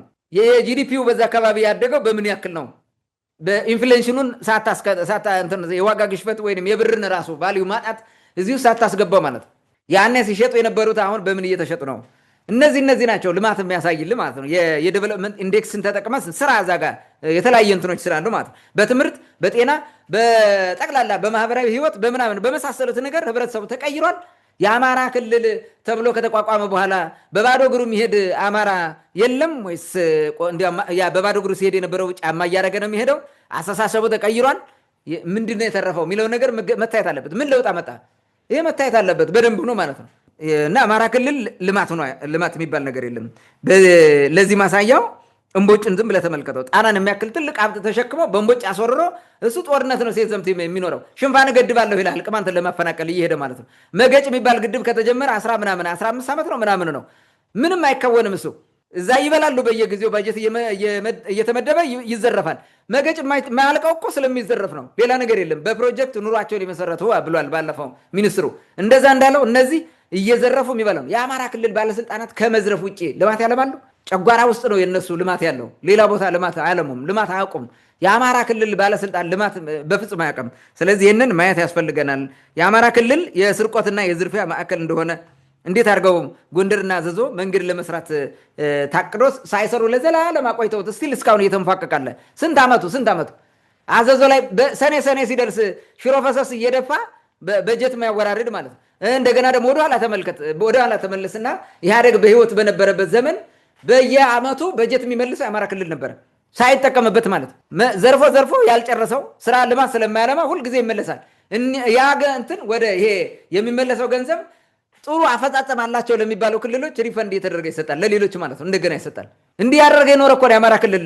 ከዛ ደግሞ ወያኔ ያላሰራን አለ ይላል። እሱ እዛ እየዘረፈ የመስራት እንትኑን ፍላጎትም የለውም። ወያኔ ኮንትሪቢዩት የሚያደርገው ነገር ቢኖር ማለት ነው። ሰው እንዲህ ሲያደርግ የነበረ ክልል ዛሬ እንዴት ነው የልማት ማዕከል የነበረው? አማራ ክልል የልማት ማዕከል ሳይሆን የነገር ማዕከል፣ የሴራ ማዕከል፣ የአሻጥር ማዕከል፣ የተንኮል ማዕከል ነው የአማራ ክልል የሚባለው ማለት ነው። ሲጀመር ክልሉ አሰያየሙ ራሱ የአማራ ክልል ተብሎ የአማራነት ክብር እየዘመረ እየዘፈነ በምን ሁኔታ ነው አማራ ክልል የሚያድገው? አገውን እየረገጠ ቅማንትን እየረገጠ ኦሮሞውን እየረገጠ አርጎባውንና ነገደ ወይጦውን አፍኖ ማለት እንዴት ነው የሚያድገው ይሄ ክልል? በምንድን ነው ልማት የሚባለው? ልማት እንዴት ነው እንደሚታሰበው? ከዚህ አንጻር ስንመለከተው ፌክ ነው፣ ቀልድ ነው። የልማት ማዕከል የነበረው ይላል። ምን ያለማችሁ? ምንም ያለሙት ነገር የለም። ምንም ከሌላው አንጻር ስታየው የተሰራ ልማት የለም። የአማራ ክልል የጽንፈኝነትና የጦርነት ማዕከል ነው። ቅማንትን ለመጨፍጨፍ 2006 2007 ጀምረው ከዛ ጊዜ ጀምሮ እስካሁን ጦርነት አላቆሙ።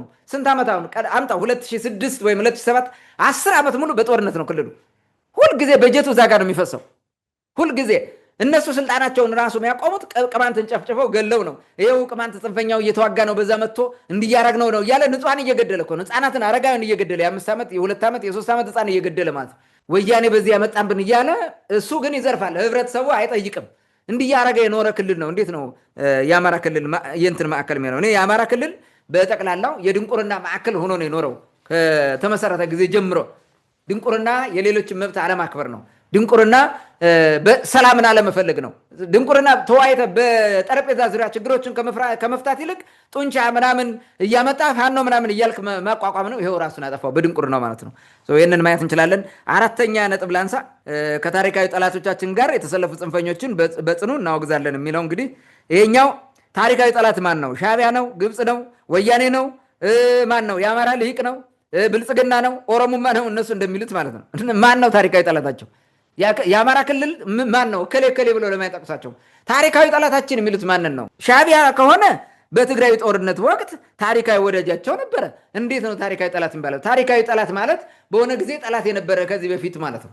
ሁልጊዜም ጠላትነቱ ማይቆም ላይክ እንደ ግብፅ አይነት ከሆነ ኦኬ ታሪካዊ ጠላት ልንለዋል ይችላል። ግብፅን ከሆነ ወስደንላቸዋል። እንደዛ ከሆነ ግን ሻዕቢያ ከሆነ መቼ ጀምሮ ነው ታሪካዊ ጠላት የሆነው? መቼ ነው የሚጀምረው ታሪካዊ ጠላት?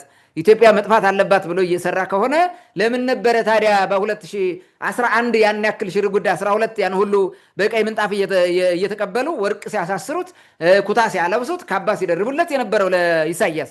ዛሬም እንዴት ነው ታሪካዊ ጠላት የሚሆነው? ታሪካዊ ወዳጁን እንዴት ታሪካዊ ጠላት ታደርጉታላችሁ? ስለዚህ ከሻዕቢያ ጋር ከሆነ እናንተ ናችሁ የምታደርጉት። አንድ ሁለተኛ እናንተ የምትደግፉት ራሱ እናንተ በአንድ እግር ፋኖ አንድ እግር የብልጽግና መንግስቱ ናችሁ። ቀኝ እግራችሁ ፋኖ ውስጥ ነው። ቀኝ እግራችሁ እኮ ሻዕቢያ ውስጥ ነው ያለው። ይህ ምንድን ነው እንትን የምትሉት? ይሄ እኮ በቃ አንዳንድ የለበጣ ንግግር ታውቃለህ። የራሱ ሻዕቢያ እንትን የራሱ ፋኖ እዛ ውስጥ ገብቶ እግር እያጠበ ካልስ እያጠበ በዛ በኩል ሊመጣ ታሪካዊ ጠላቴ ነው የሚለው ነገር አንዳንዴ ግራ ይገባኛል። ጅብ በማያውቁት ሀገር ሄዶ ቆዳን ጥፉብልኝ ያለ እንደሚባለው ማለት ነው። ቀጣፊነታቸው እየነገሩ ነው። ሌላ ወያኔ ታሪካዊ ጠላት ካሉት ይሄ በጣም ተሳስተዋል። ምክንያቱም ወያኔ ታሪካዊ ወዳጃቸው ነው። በጣም ታሪካዊ ወዳጃቸው ኢህዴን የምትባል ድርጅት መስርቶ ይዞላቸው መጥቶ ክልል መስርቶ የሰጣቸው፣ ሌሎቹን ህዝቦች የጨፈለቀላቸው፣ ክልል የሌላቸውን ክልል ሰጣቸው። የአገውን ታሪክ አልባ አድርጎ በወረዳ ወይ በምናምን እንዲቀረቀር አድርጎለት የአገው የሆኑ ነገሮችን ለአማራ ክልል በሚል ለክልሉ የሰጠ ወዳጅ ነዋ። እንደዛ አደረገለት እኮ እንዴ።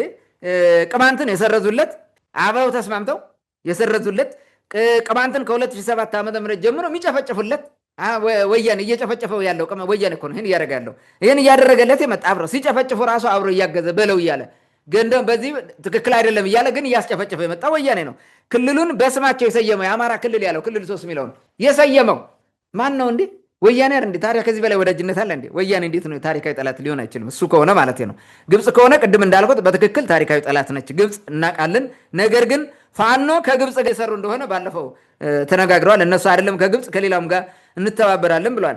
ይህ ፋኖ ደግሞ የአማራ ባለስልጣናት የሚባለው ከትንሽ እስከ ትልቅ ከሊቅ እስከ ደቂቅ አንድ እግሩ ከፋኖ ውስጥ ነው። አሁን ያለው መንግስት ከወደቀ ስልጣኑን በፋኖ በኩል እኛ እንረከባለን ብሎ ተስፋ እያደረገ የሚሰራ ነው።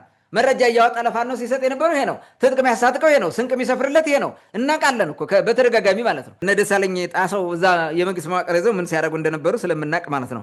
ስለዚህ ምኑን ነው አሁን እዚህ ጋር ፋኖ እንትን ሊሉት የሚችሉት ማለት ነው። ግብፅን ሊረግሙ አይችሉም። ራሳቸውም አብረው እየሰሩ ነው። ለአለቃቸው ከግብፅ የለንበትም ለማለት እውነተኛ ለመምሰል ነው እንጂ አላማቸው በፍጹም ፋኖን ወደፊት አምጥተህ ስልጣን ላይ መውጣት ነው። ነገር ግን ከግብፅ ጋር የሚሰሩት የአማራ ጽንፈኞች ናቸው። ፋኖው የፋኖው ደጋፊ ዲያስፖራ ደብተራው በራሱ የሚዲያው አራዊት ማለት ነው። የሚዲያው አራዊት በሙሉ ከግብፅ ጋር ነው የሚሰራው። ኢሳት ከግብፅ ጋር ነው የሚሰራው። ይሄ እኮ የአማራ ጆሮ እኮ ነው። የአማራ ጽንፈኞች ጆሮ አይን እኮ ነው ኢሳት የፈለፈላቸው። ዛሬ የወለዳቸው በሙሉ ከአማራ ጋር ነው። የአማራ መብት ብለው ነው የሚሮጡት እንጂ የሚለፈልፉት እንጂ የሌላን ህዝብ እኮ ደቋሽ ናቸው። ስለ ቅማንት ክፉ ነገር ነው የሚያወራ እንጂ ጥሩ ነገር አያወራም። ስለዚህ ከግብፅ ጋር ሲሰራ የነበረ የግብፅ ተላላኪ ነው። የሻባም ተላላኪ ይሄኛው ነው ከሆነም ማለት ነው። ይህንን ማየት ያስፈልጋል። ለምን ወያኔ ከሻቢያ ጋር ተጣመረ ከሆነ ለምን እናንተ ከሻቢያ ጋር ባለፈው ተጣምራችሁ ተጋብታችሁ ያላቻ ጋብቻም ቢሆን ተጋብታችሁ ትግራይን ጨፈጨፋችሁ? ለምን እናንተ ባለፈው ጊዜ የወያኔን ለመግረፍ ብላችሁ የትግራይን ህዝብ ስገርፉበት የነበረውን የጭቃ ጅራፍ እሾህ የተጠመጠመበትን ጅራፍ ስገርፉበት የነበረው ወያኔ ተቀብሎ እናንተን ሊገርፋችሁ ስለሆነ ፈርታችሁ ነው። ይገባችኋል። ባረጋችሁት መንገድ ነው። ለምን ሊደንቃችሁ ቻለ? ለምንድን ነው ዛሬ የምታራግቡት? ያኔ ኖ ስትባሉ እምቢ ብላችሁ ነው ህገ መንግስት አሻሽላችሁ ምናምን ያን ሁሉ የሰራችሁት አዋጅ አውጥታችሁ የጨፈጨፋችሁት ማለት ነው። ይሄ ትክክል አይደለም። አሁን ተመልሰህ ወያኔን የሻቢያ ተላላኪ ብትለው ሊሆን አይችልም። ምክንያቱም ሌላ ምርጫ የለውማ። አንተ አብረህ ሆነህ እዛ ከጨፈጨፍከው እሱ ወደዛ የማይሄድበት ምን ምክንያት አለው? ከዛ ይልቅ በወያኔ ላይ የምታረጉትን ሴራ ትታችሁ ወያኔውም መጥቶ እናንተም ቁጭ ብላችሁ በጠረጴዛ ላይ ተወያይታችሁ በሰላም ችግሩን መፍታት ነው። እዚህ በፊትም ተናግረናል። ወያኔ የሰራው ስራ እንዳለ ያው ሁሉም ማበሳ አንድ ነው። ወያኔም ብልጽግናም በባህሪው በምንም አንድ ነው። የሚሰሩትም ስራ አንድ ነው። ህዝብን እያደረጉት ያሉት አንድ ነው። ምንም እንትን ልንለው አንችልም። መታረቅ ነው ያለባቸው።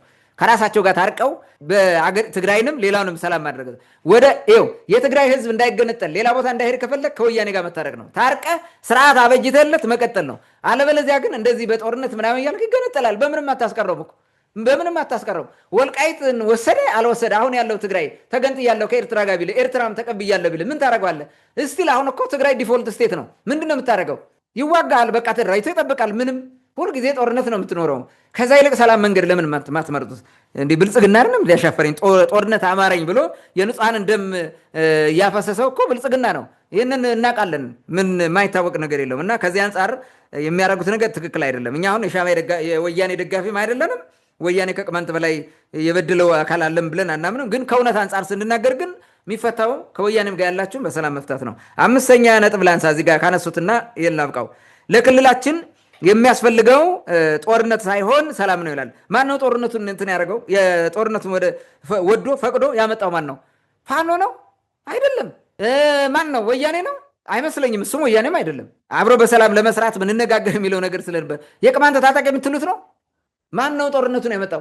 ጦርነት በአዋጅ አውጆ በፌዴሬሽን ምክር ቤት አሳውጆ ጦርነት የዘረጋ ማን ነው? አምነስቲ ኢንተርናሽናል በ2019 በፈረንጆቹ በእኛ 2011 ያወጣው ሪፖርት የመተማውንና ጉጂ ላይ የጨፈጨፈው ምንድን ነው የሚለው? ይሄ ቢዮንድ ሎው ኢንፎርስመንት የሚለው ሪፖርት ምንድን ነው የሚለው? ህግ አስከብራለሁ እያለ ንጹሐን እንዴት አድርጎ ነው የጨፈጨፈው? የአማራ ክልልም የኦሮሚያ ክልልም የመንግስት ባለስልጣኑ ማለት ምንድን ነው ያደረገው? ከዛ በኋላ በትግራይ ጦርነት ምክንያት አይደል እንደ ሁሉ የመጣው?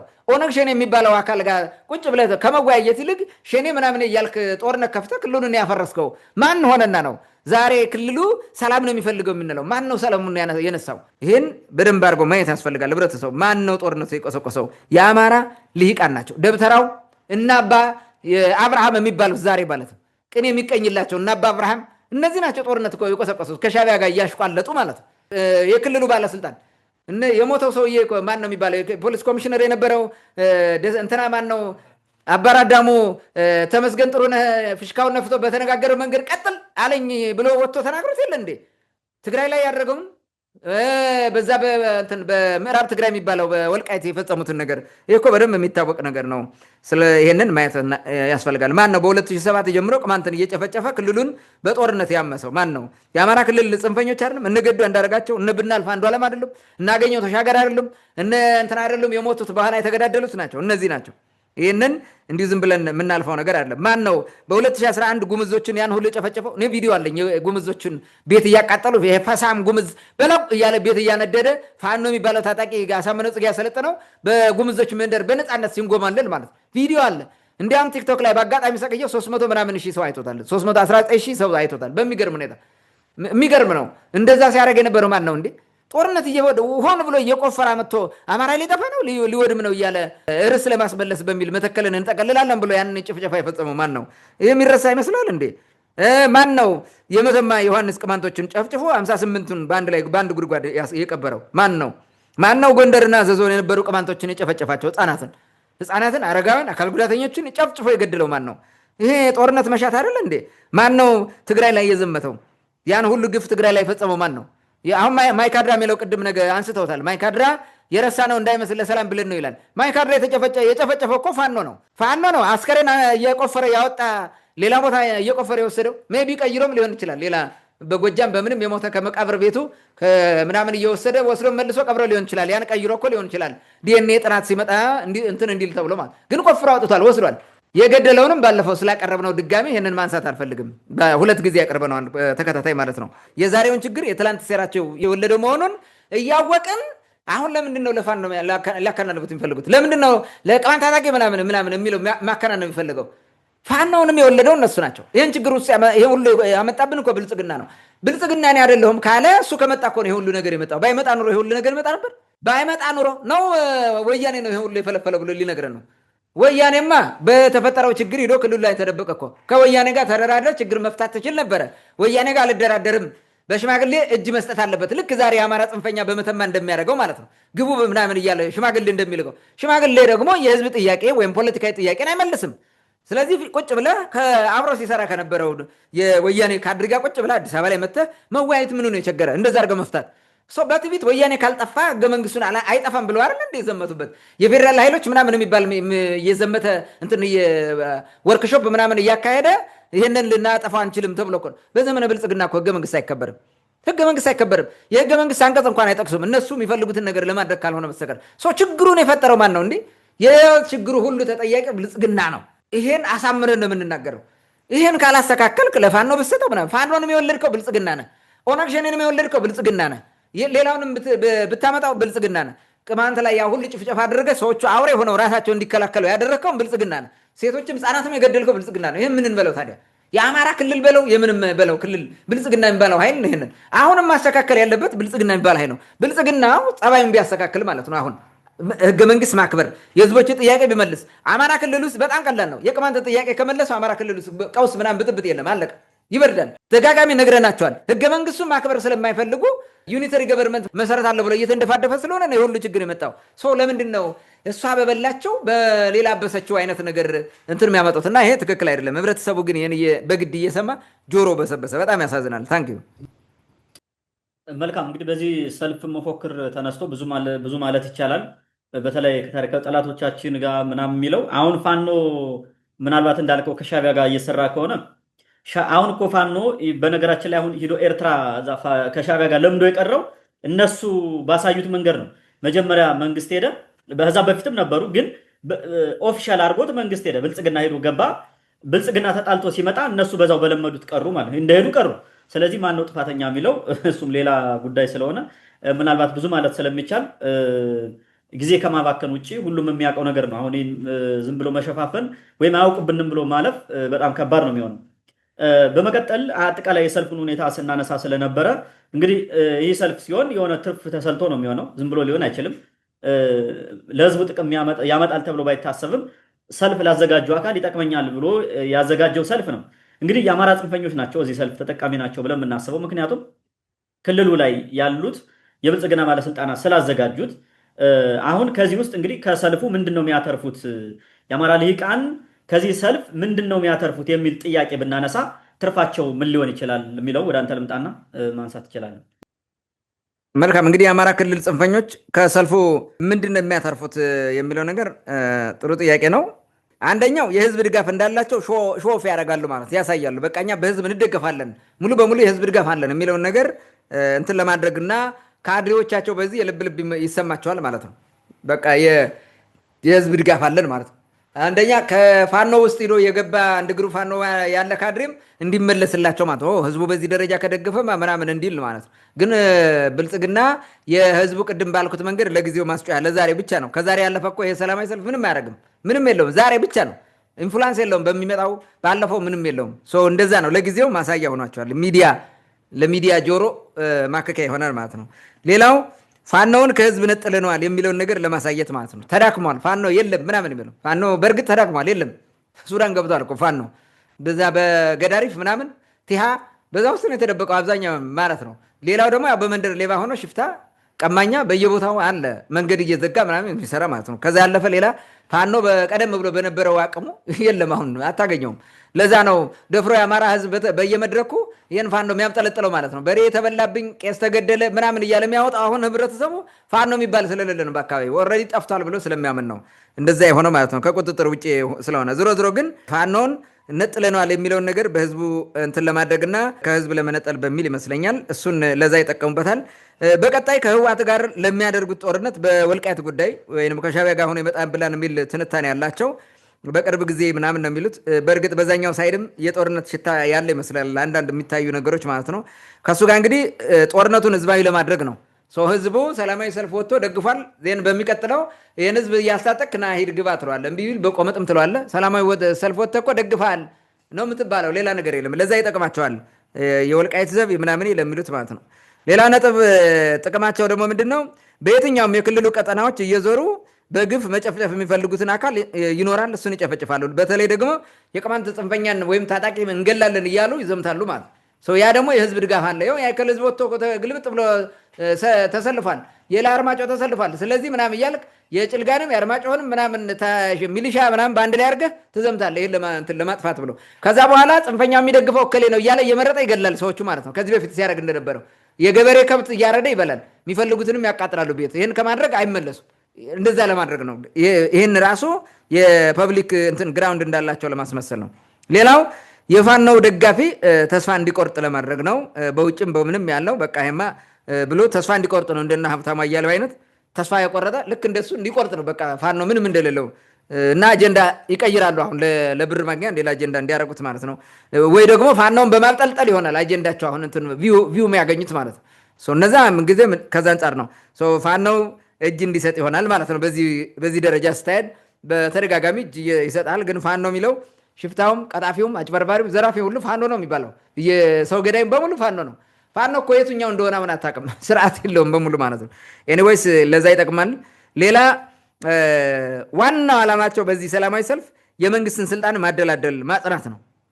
የብልጽግና መንግስት ስልጣን ማደላደል፣ የአማራ ክልል ስልጣን እንዲደላደል ማድረግ ነው። በቃ አሁን ኦፎይ ብለው ያለ ስጋት በተለያየ ቦታ ለመንቀሳቀስና ያው እንደ መንግስት ለመሆን የሚጠቀሙት ይመስለኛል። እሱ ይሆናል አይሆንም እንግዲህ እግዚአብሔር ይወቀው። ሌላው ነገር ደግሞ ምንድን ነው? የህዝብ ችግር ለማፈን ነው። የህዝብ ጥያቄ ለማፈን ነው። መንግስት ከደገፈ ህብረተሰቡ ወጥቶ ምንም ችግር የለበትም ማለት ነው። ይህን መንግስት ወዶታል፣ ጥያቄ የለውም ማለት ነው። መንግስት የሰጠውን መፈክር ብቻ ይዞ ወጥቶ ይዞ በቪዲዮ ተቀርጾ ተመለሰ። የራሱን ሀሳብ የራሱን ጥያቄ አላቀረበም። ይሄ ማፈኑ እዚህ ነው የሚጀምረው። በግድ ሰላማዊ ሰልፍ ስታወጣው ሀሳቡን የመቃወም መብቱን እየነፈከው ነው ማለት ነው። የህገ መንግስታዊ መብቱን እየጣሱት ነው፣ እየደረማመሱት ነው። በዚህ መንገድ ልክ ደርግ ሲያደርግ እንደነበሩ አይነት ደርጋዊ እየሆነ ነው። ብልጽግና የሚባለው ልክ እንደ ደርግ ነው የሚሰራው። ደርጋዊ እያደረጉት ማለት ነው። እኔ ያልኩም ብቻ ይዘውጣል። ደርግ እሱ መፈክር ያመጣል፣ እሱን ይዘህ ነው የምትቀጥለው። እናት ሀገር የሞቴን ስጭኝ የሚል መፈክርም ካመጣ እሱ ነው። እናት ሀገር ወይም ሞት የሚልም ካመጣ እሱ ነው ተቀብለ የምትሄደው። በቃ ሌላ ነገር የለም። ጦርነት የሚያስፈልግ ከሆነ ጦርነትን ያመጣል። ደግፉት ትባላለህ፣ ጦርነቱን ደግፋለህ። አውግዙት ይልሃል ደግሞ ሲፈልግ ጦርነቱን ታወግዛለህ። የፕሪቶሪያው ስምምነት እንደግፋለን ምናምን ለጦርነት ሲያሽቋልጥ የነበረው እኮ ነው። ተመልሶ ደግሞ ያኔ ለምን በዚህ መንገድ በሰላም መፍታት አቃታቸው? ያን ጊዜ ለምን? ምንም አሁን ትግራይ ላይ የመጣ ለውጥ የለም። አሁን ላይ እንደምታየው ማለት ነው፣ ህዝብ ከመጨፍጨፍ ውጭ ማለት ነው። ስለዚህ የህዝብን መብትና የህዝብን ጥያቄ አፍነው ለመሄድ ይጠቀሙበታል ነው ማለት የምፈልገው። ታንኪዩ። መልካም። በዚህ ጉዳይ እኔም ብዙ የተለየ ሀሳብ የለኝም። ምናልባት ቅድም እንዳልከው ወደ ትግራይ የሚሆን ወደ ቅማንት ወደ ፈለጉት አቅጣጫ ለመዝመት ህዝቡ እንትን እንደሰጣቸው ምልክት እንደሰጣቸው በቃ ህዝቡ ከጎናችን ነው የሚል አይነት እንደሰጣቸው ምልክት እንደሰጣቸው አድርገው ነው የሚያስቡት። ምናልባት ይህን እንትን ተጠቅመው ወደ ህዝቡ መዝመት ወይም ደግሞ መምታት የሚፈልጉትን አካል ዘመቻ የሚከፍቱ ከሆነ ደግሞ ከዚህ በፊት ስንል እንደነበረው በተለይ ቅማንት አካባቢ ወደ መተማና ቋራ ያላችሁ፣ ጭልጋም ሌላም አካባቢ ያላችሁ ነገሮች ወደ የት አቅጣጫ እየሄዱ እንደሆነ ማሳያ ስለሆነ ራስን መጠበቅ ስለማይከፋ ከዚህ በፊት ስንለው እንደነበረው በዛ መንገድ ራሳችሁን ጠብቁ የሚል መልእክት ማንሳት ነው የምፈልገው። ውድ አድማጭ ተመልካቾቻችን ለዛሬ የነበረን ወቅታዊ ጉዳይ ይህን ይመስል ነበር። ስለተከታተላችሁን ከልብ እናመሰግናለን። በሌላ ፕሮግራም እስከምንገናኝ መልካም ጊዜ ይሁንላችሁ።